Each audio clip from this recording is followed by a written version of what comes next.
Good morning विद्यार्थी मित्रों।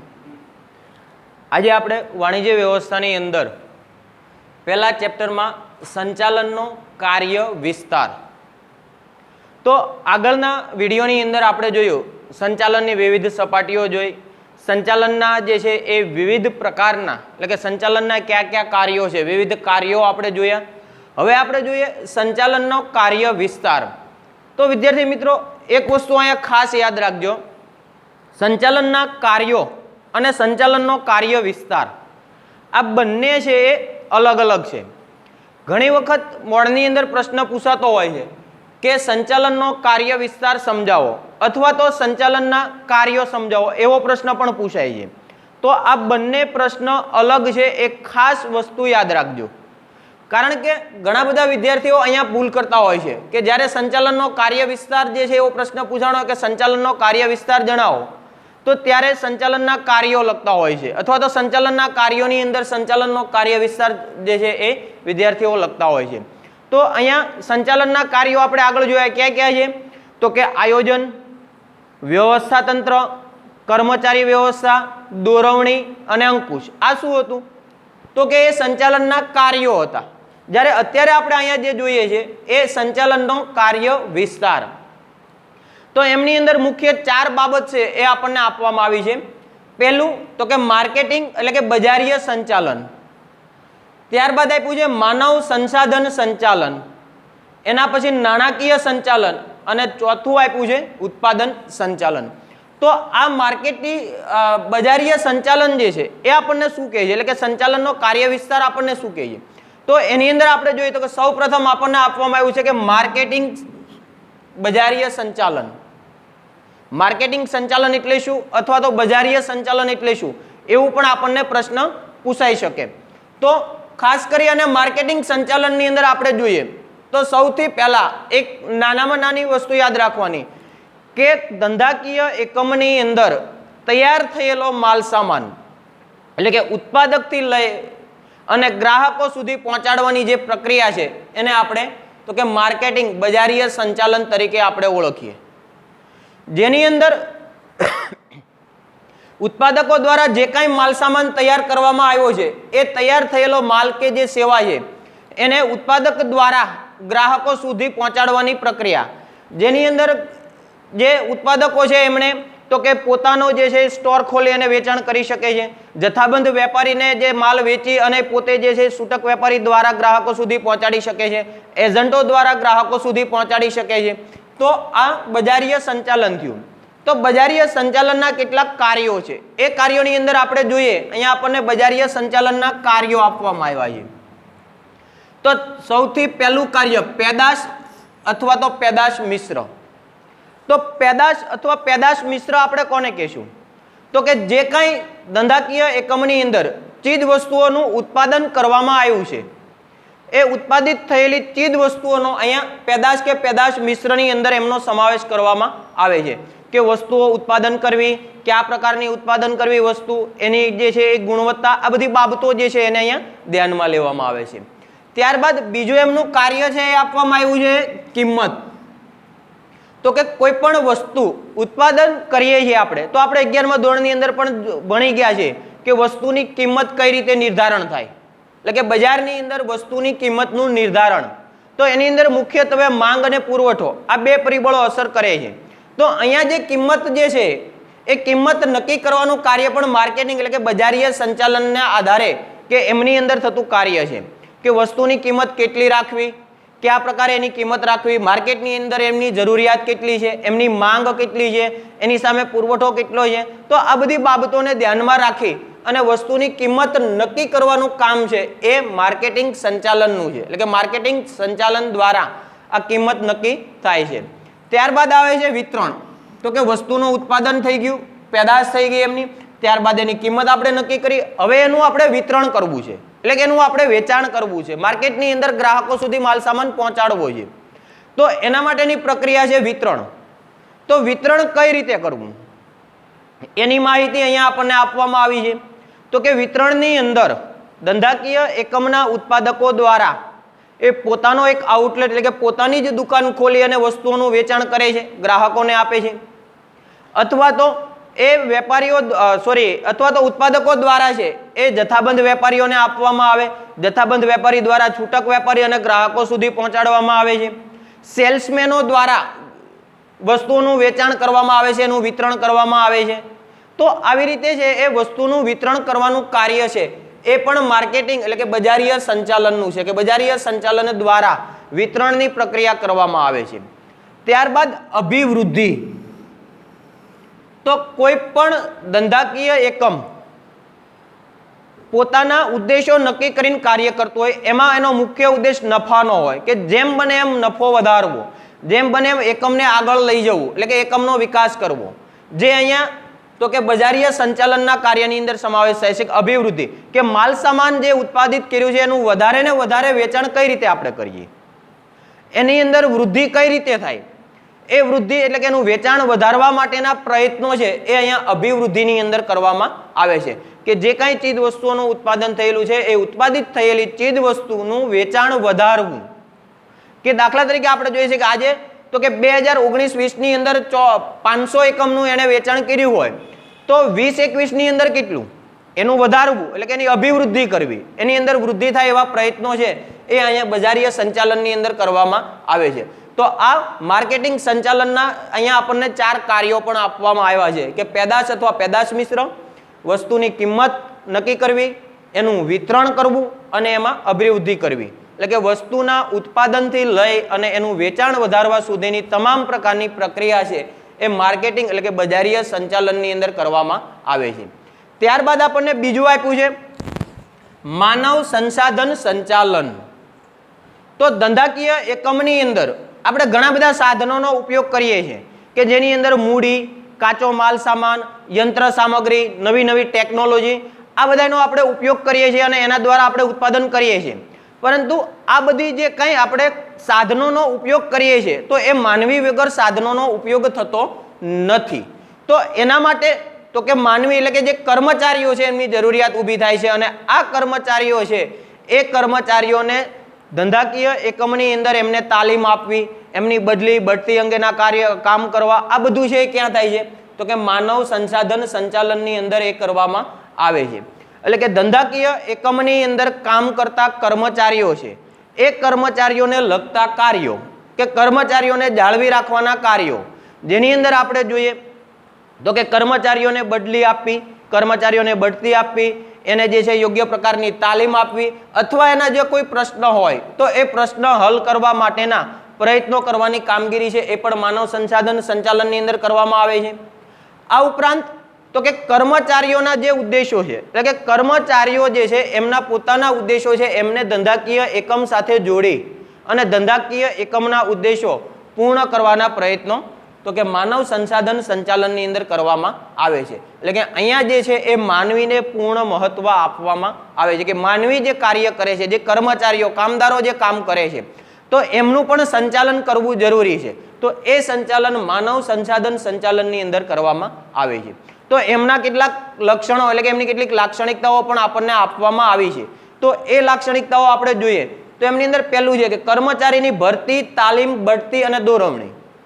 તો કે કર્મચારીની ભરતી કરવી, કર્મચારીઓને તાલીમ આપવી, એમની બઢતી અંગેના કામો કરવા. આ ઉપરાંત કર્મચારીઓ જે છે એમને માર્ગદર્શન પણ આપવું, એટલે કે એમને દોરવણી કરવી કે એમને કયા પ્રકારનું કાર્ય કઈ રીતે કરવાનું છે એ અંગેની એમને દોરવણી પણ આપવાનું કાર્ય તો કે માનવ સંસાધન સંચાલનની અંદર થાય છે. ત્યારબાદ કર્મચારીઓના વ્યક્તિગત ધ્યેયને સાંકળી કંપનીના ધ્યેયને સિદ્ધ કરવા. તો કંપની પોતાના ધ્યેયો જે નક્કી કરેલા છે એ ધ્યેયોને સિદ્ધ કરવા માટે સૌ પ્રથમ તો કે માનવી કેન્દ્ર સ્થાને છે. એ માનવીને ધ્યાનમાં રાખી એના કર્મચારીઓ છે એ કર્મચારીઓ ધંધાકીય એકમની અમૂલ્ય સાધન તરીકે પણ લઈ શકીએ, કે એક અમૂલ્ય સાધન છે કે એના વગરનું કોઈ પણ કાર્ય થઈ શકતું નથી. તો એ માટે કર્મચારીઓને વ્યક્તિગત ધ્યેયો જે હોય છે, કર્મચારીઓનો ધ્યેય શું તો કે એમને પૂરતા પ્રમાણમાં પગાર જે છે એ વેતન પ્રાપ્ત થાય, કર્મચારીઓ છે એમની જરૂરિયાતો પૂર્ણ થાય. તો આ એમના ધ્યેયો જે છે એ ધ્યેયોને કંપનીના જે ધ્યેય છે એની સાથે સાંકળી અને કંપનીના ધ્યેય સિદ્ધ કરવાની કામગીરી માનવ સંસાધન સંચાલનની અંદર કરવામાં આવે છે. ત્યારબાદ તો કે કર્મચારીને અમૂલ્ય મિલકત સમજી સંચાલન કરવું.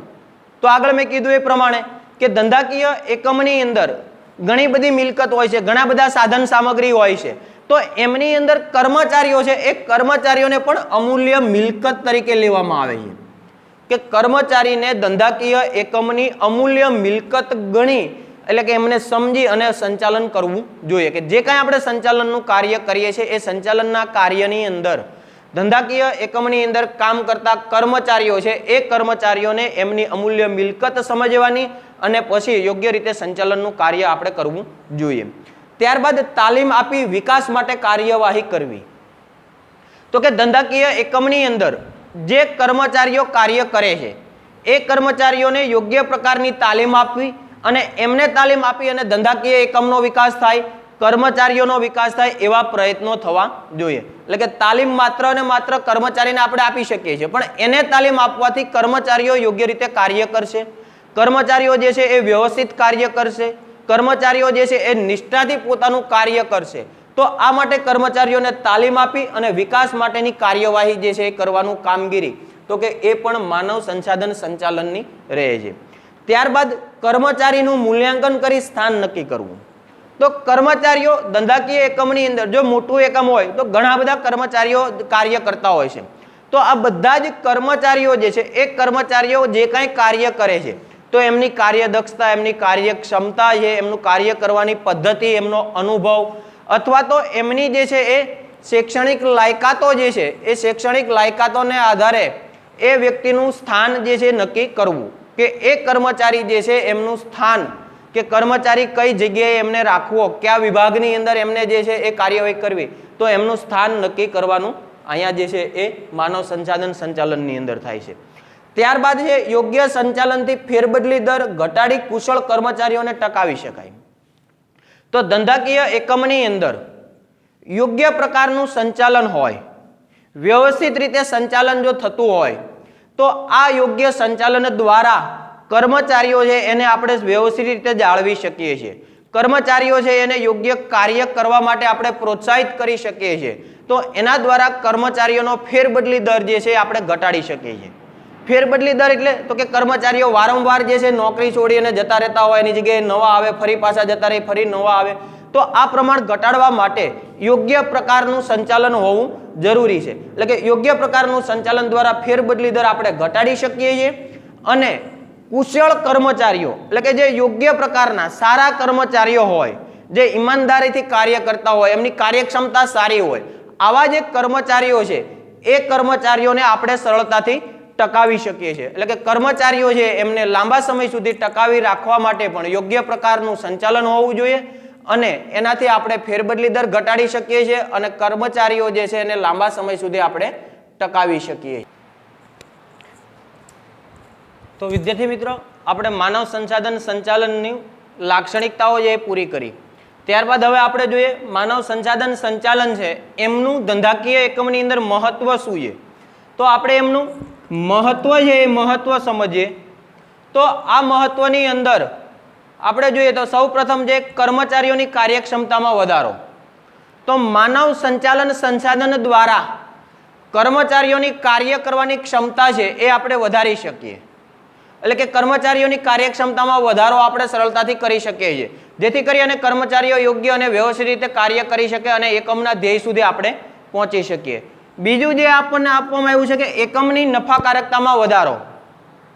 તો કે કર્મચારીઓની કાર્યક્ષમતા વધે, કાર્યક્ષમતાના કારણે કર્મચારીઓ યોગ્ય પ્રકારનું અને વધારે કાર્ય કરે, જેથી કરી અને ધંધાકીય એકમ જે છે એ ઓછા ખર્ચે વધુ નફો પ્રાપ્ત કરી શકે. એટલે કે વધારે ઉત્પાદન કરી અને નફો આપણે સરળતાથી વધારી શકીએ છીએ. તો કે ધંધાકીય એકમની નફાકારકતા છે એમાં આપણે સરળતાથી વધારો કરી શકીએ. ત્યારબાદ આપ્યું છે કે એકમની પ્રતિષ્ઠામાં વધારો. જો આપણી પાસે યોગ્ય પ્રકારના કર્મચારીઓ હોય, યોગ્ય પ્રકારનું કાર્ય થતું હોય, ગ્રાહકોને એટલે કે બજારની અંદર ગ્રાહકો આપણા જે હોય છે એમને આપણે સારા પ્રકારની વસ્તુઓ, યોગ્ય ગુણવત્તાવાળી વસ્તુઓ આપણે એમને પૂરી પાડતા હોય તો આપણી પ્રતિષ્ઠા જે છે પ્રતિષ્ઠાની અંદર વધારો થાય છે. એટલે કે એકમની પ્રતિષ્ઠામાં વધારો થાય છે. ત્યારબાદ વસ્તુ કે સેવાની ગુણવત્તાના ઊંચા ધોરણો. તો યોગ્ય પ્રકારે કાર્ય થતું હોય, વ્યવસ્થિત રીતે કાર્ય થતું હોય અને એકમ જે છે એ વિકાસ કરતો હોય, વધારે નફો કરતો હોય તો આપણે વસ્તુ કે સેવાની ગુણવત્તા જાળવી શકીએ છીએ. તો માનવ સંસાધન સંચાલનની અંદર કર્મચારીઓને વ્યવસ્થિત રીતે સાચવવામાં આવે છે એટલે એમની કાર્યક્ષમતા વધે છે. એમની કાર્યક્ષમતા વધવાને કારણે કામગીરી વધે છે. એ વધવાને કારણે ઉત્પાદનનું પ્રમાણ પણ વધે છે. એટલે કે ધંધાકીય એકમની અંદર જે કંઈ ઉત્પાદનનું પ્રમાણ આપણે વધારીએ છીએ પણ યોગ્ય અનુભવી લાયકાતવાળા જો કર્મચારીઓ હોય તો ધંધાકીય એકમની અંદર ઉત્પાદિત થતી ચીજ વસ્તુઓ છે એમની ગુણવત્તા છે એ ગુણવત્તા પણ આપણે સરળતાથી જાળવી શકીએ છીએ. એટલે કે ગુણવત્તાના ઊંચા ધોરણોની ગુણવત્તાવાળી ચીજ વસ્તુઓ છે એમનું આપણે ઉત્પાદન કરી શકીએ છીએ. તો એના માટે પણ માનવ સંસાધન સંચાલન છે એ મહત્વનું છે. ત્યારબાદ આપણને આપવામાં આવ્યું છે કર્મચારીઓમાં જૂથ ભાવનાનો વિકાસ. તો આપણે આગળ જે જોયું સંચાલનની વિવિધ સપાટીઓ જોઈ એમાં પણ અલગ અલગ વિભાગો આપણને આપવામાં આવ્યું છે. તો આ બધા જે કર્મચારીઓ છે એ કર્મચારીઓ એક સાથે કાર્ય કરે, એક મિત્રતાથી સુમેળભર્યા સંબંધો રાખી અને કાર્ય કરે.